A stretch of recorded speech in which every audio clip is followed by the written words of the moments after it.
Friends, आज हम लोग बिंदु का निर्देशांक, ठीक है, किसी बिंदु का निर्देशांक कैसे लिखते हैं ये हम लोग सीखेंगे। ठीक है, किसी बिंदु के x निर्देशांक अर्थात भुज, जिसको एब्सिसा कहते हैं, तथा y निर्देशांक अर्थात कोटि, जिसको ऑर्डिनेट इंग्लिश में कहते हैं, को निश्चित अर्थात भुज और कोटि, भुज कामा कोटि के रूप में या एक्स वाई क्रम में संयुक्त रूप में लिखना बिंदु का निर्देशांक कहलाता है। अब जैसे मान लीजिए कि बिंदु P का निर्देशांक लिखना हो तो हम यहां से x अक्ष पर और y अक्ष पर क्रमशः लंब डाल देते हैं। ठीक है, हमने P से x अक्ष पर PM और y अक्ष पे PN लंब हमने डाल दिया।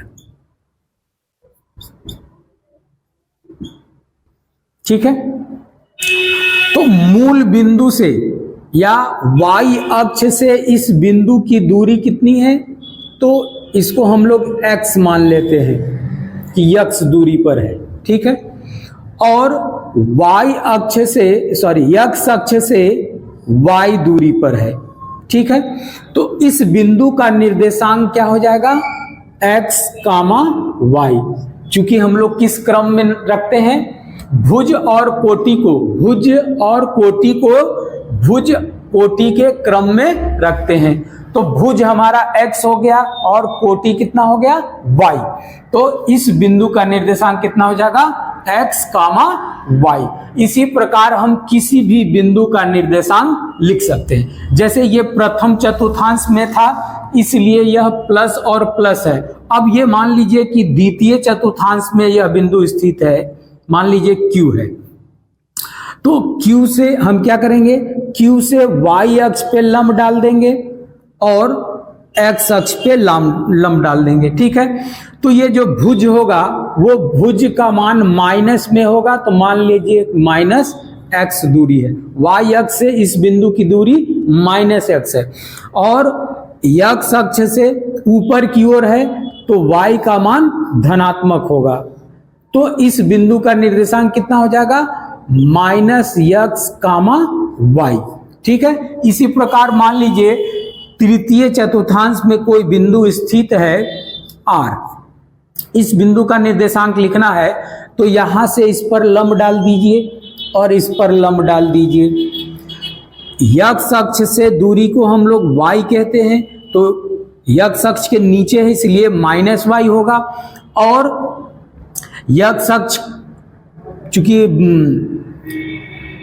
बाईं ओर है, y अक्ष के बाईं ओर है, तो x का वैल्यू -x होगा, इसलिए इस बिंदु का निर्देशांक -x, -y होगा।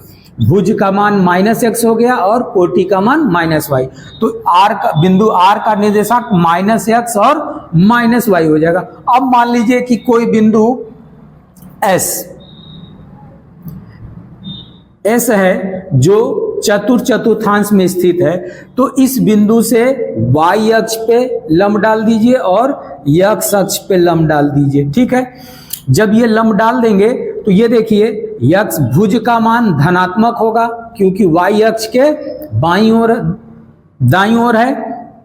अब x अक्ष के नीचे की ओर है तो y जो कोटि का मान होगा -y होगा। तो इस बिंदु का निर्देशांक कितना हो जाएगा, भुज और कोटि के रूप में, तो भुज हमारा x है और कोटि कितना है, -y। तो बिंदु S का निर्देशांक x, -y हो जाएगा। इस प्रकार हम लोग चारों चतुर्थांश में किसी बिंदु का निर्देशांक लिखते हैं। ठीक है, समझ में आ गया, तो इसको कॉपी कर लीजिए।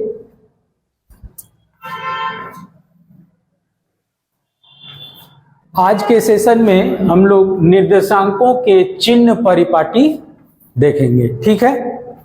हमने पहले किसी भी बिंदु का निर्देशांक लिखना सीखा है। अब निर्देशांकों के चिन्ह परिपाटी हम देखेंगे, ठीक है। तो एक पहले किसी समतल में यक्स यक्स डैश,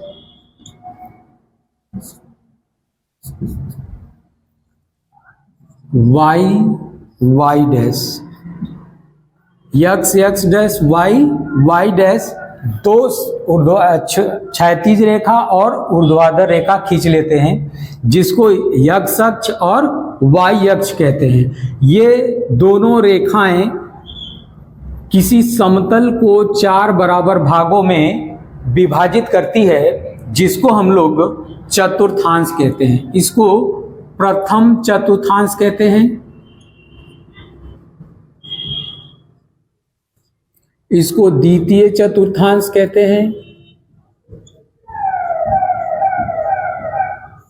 इसको तृतीय चतुर्थांश कहते हैं,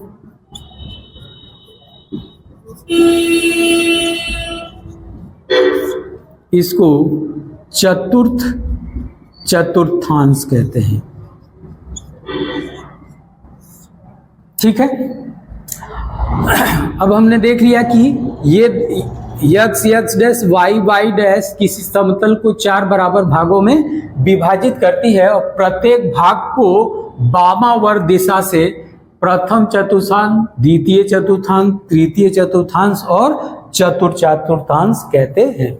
अब इन चतुर्थांशों में किसी बिंदु का निर्देशांक, किस का चिन्ह क्या होता है, उसी के बारे में हम लोग पढ़ेंगे। निर्देशांकों के चिन्ह परिपाटी का मतलब प्रथम चतुर्थांश में भुज और कोटि का मान का चिन्ह क्या होता है, द्वितीय चतुर्थांश में भुज और कोटि का चिन्ह क्या होता है, तृतीय चतुर्थांश में भुज और कोटि का चिन्ह क्या होता है, चतुर्थ चतुर्थांश में भुज और कोटि का चिन्ह क्या होता है, ठीक है।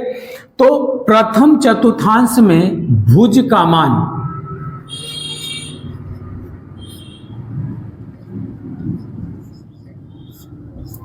प्लस में और इसका भी प्लस में, यानी कि किसी भी बिंदु का, जो भी बिंदु प्रथम चतुर्थांश में स्थित है उसका चिन्ह परिपाटी हो जाएगा प्लस प्लस, ठीक है। भुज का मान भी प्लस में और कोटि का मान भी प्लस में होगा। और यक्स का वैल्यू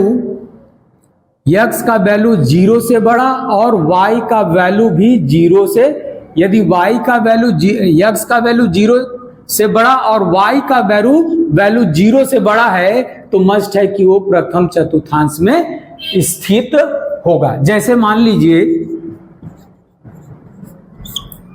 2 4, ठीक है, ये 2 ग्रेटर देन 0, 4 ग्रेटर देन 0, इसलिए यह बिंदु प्रथम चतुर्थांश में स्थित होगा, ठीक है, प्रथम चतुर्थांश में स्थित होगा।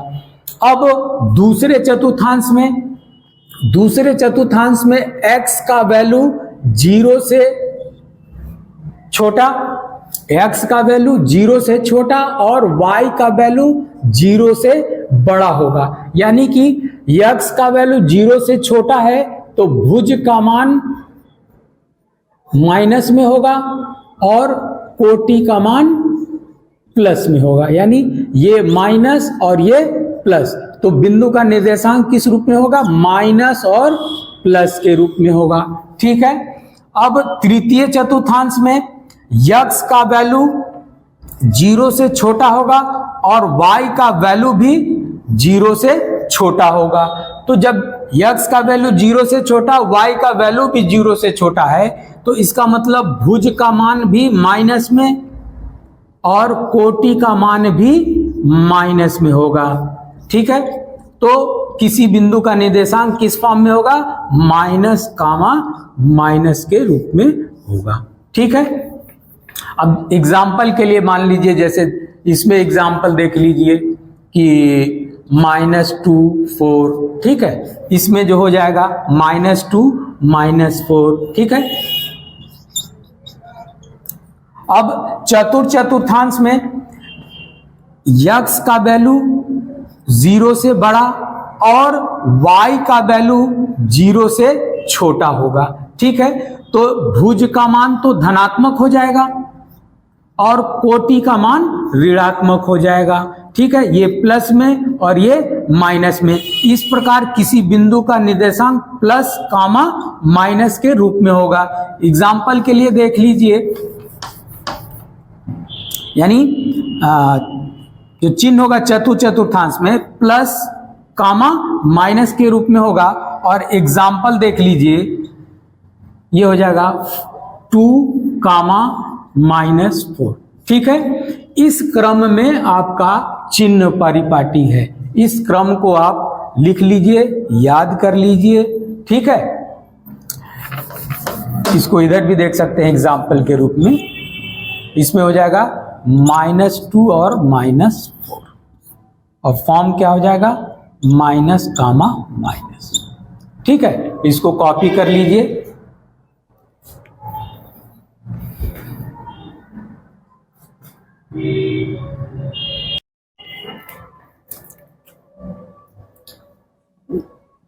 तो हम लोग एक क्वेश्चन देखते हैं, निम्नलिखित बिंदु किस चतुर्थांश अथवा अक्ष में अथवा पर स्थित है।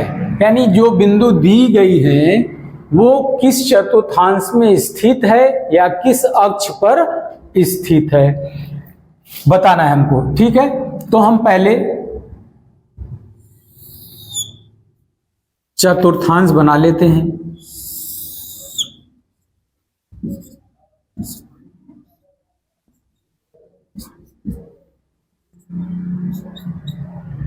ठीक है, इस पर अगर हम कुछ बिंदुएं दिखा लें, या यूं मान लीजिए इसमें प्लस प्लस होता है, इसमें माइनस प्लस होता है, इसमें माइनस माइनस होता है और इसमें प्लस माइनस होता है। तो चिन्ह के अनुसार अगर हम देखें तो पहला जो 4 0 होगा वो कहाँ स्थित होगा, यक्ष अक्ष पर। ठीक है, दूसरा बिंदु -5 -2 है, तो दोनों चिन्ह यानी भुज का मान भी माइनस में और कोटि का मान भी माइनस में है, जो तृतीय चतुर्थांश में होता है। तो ये हो गया तृतीय चतुर्थांश में।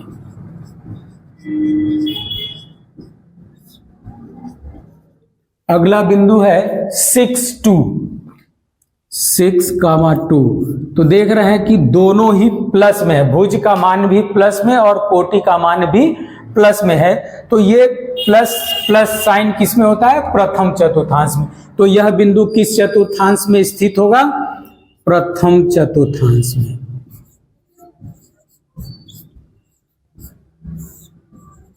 ठीक है, अब अगला बिंदु है 7,0 7,0। तो ये देखिए, ये भुज का मान 7 है और कोटि का मान 0 है। इसका मतलब y अक्ष पर स्थित होगा, y अक्ष पर, सॉरी दोनों एक ही चीज है ना, नहीं x अक्ष पे। ठीक है, ये गलत बिंदु होगा। अच्छा, x अक्ष मान लीजिए, x अक्ष पर होगा। अगर मान लीजिए यही 0 7 होता तो ये y अक्ष पर स्थित होगा। ठीक है, भुज का मान 0 y अक्ष पे होता है और कोटि का मान यानी x अक्ष से दूरी 7। ये हो गया। अब -6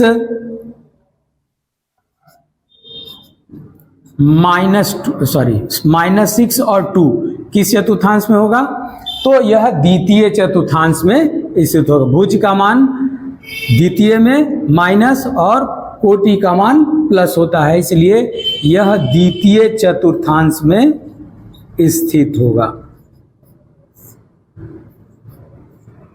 अब नेक्स्ट है 4 -6। तो ये देखिए, भुज का मान प्लस और कोटि का मान माइनस में चतुर्थांश में होता है, इसलिए यह चतुर्थांश में स्थित होगा।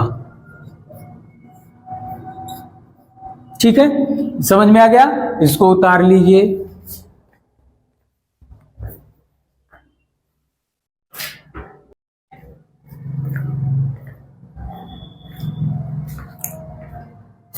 Good morning students. अगला प्रश्न हम लोग देखेंगे, कार्तीय तल में निम्नलिखित बिंदुओं को आलेखित कीजिए। मतलब इन बिंदुओं को चतुर्थांश में प्रदर्शित करना है, यानी आलेखित प्रदर्शित करना है। तो सबसे पहले समतल को 4 बराबर भागों में विभाजित कर लेते हैं, यानी x डैश अक्ष और y डैश अक्ष खींच लेते हैं। ठीक है, जिस बिंदु पर ये काटती है उस बिंदु को हम लोग मूल बिंदु कहते हैं। अब इस पर देखिए मैक्सिमम कितनी है, 4 है, यानी 1 2 3 4, 1 2 3 4, -1 -2 -3 -4, इधर भी -1 -2 -3 -4 हमने प्रदर्शित कर लिया। ठीक है, अब ये देखते हैं, पहला बिंदु को प्रदर्शित करते हैं। भुज का मान 4 + 4 है और कोटि का मान भी +2 है, यानी 4 > 0 और 2 > 0। इसका मतलब ये प्रथम चतुर्थांश में स्थित होना चाहिए।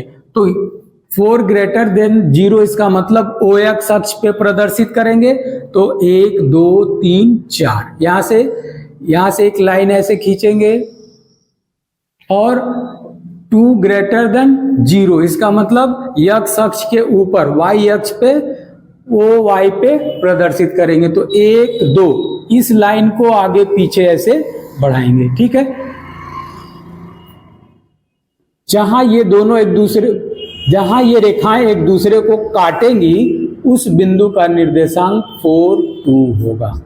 ठीक है, अब दूसरा -2 4, यानी कि -2 < 0 और 4 > 0 है। इसका मतलब भुज का मान OX डैश पे लेंगे और 4 > 0 है, इसका मतलब OY पर लेंगे 4 कोटि का मान। ठीक है, तो -2 और 4, तो -2 ऐसे आगे बढ़ाएंगे और 4 को इधर आगे बढ़ाएंगे, तो ये यहां काटेगी।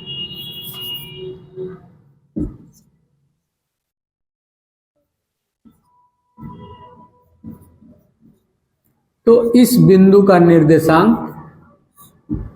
क्या हो जाएगा, -2, 4। ठीक है, इसी प्रकार -3 4, तो -3 < 0 और -4 < 0। इसका मतलब कि भुज का मान OX डैश पे लेना है और कोटि का मान OY डैश पे।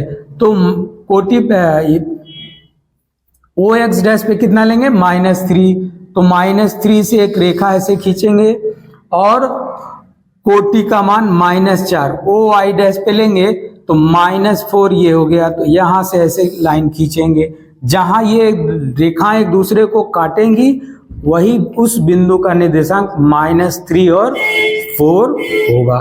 ठीक है, अब अगला है 4 - 3, तो 4 > 0 और -3 < 0। तो 4 > 0, भुज का मान 0 से बड़ा, इसका मतलब OX डैश पे लेंगे और -3 < 0 तो OY डैश पे लेंगे। तो ये हो गया आपका 4, यहां से बढ़ाएंगे और -3 यहां से। तो इस बिंदु जहां काटेगी उस बिंदु का निर्देशांक 4, -3 हो गया। इस प्रकार हम बिंदुओं को कार्तीय तल में निरूपित करते हैं। ठीक है, समझ में आ गया सबको? कॉपी कर लीजिए।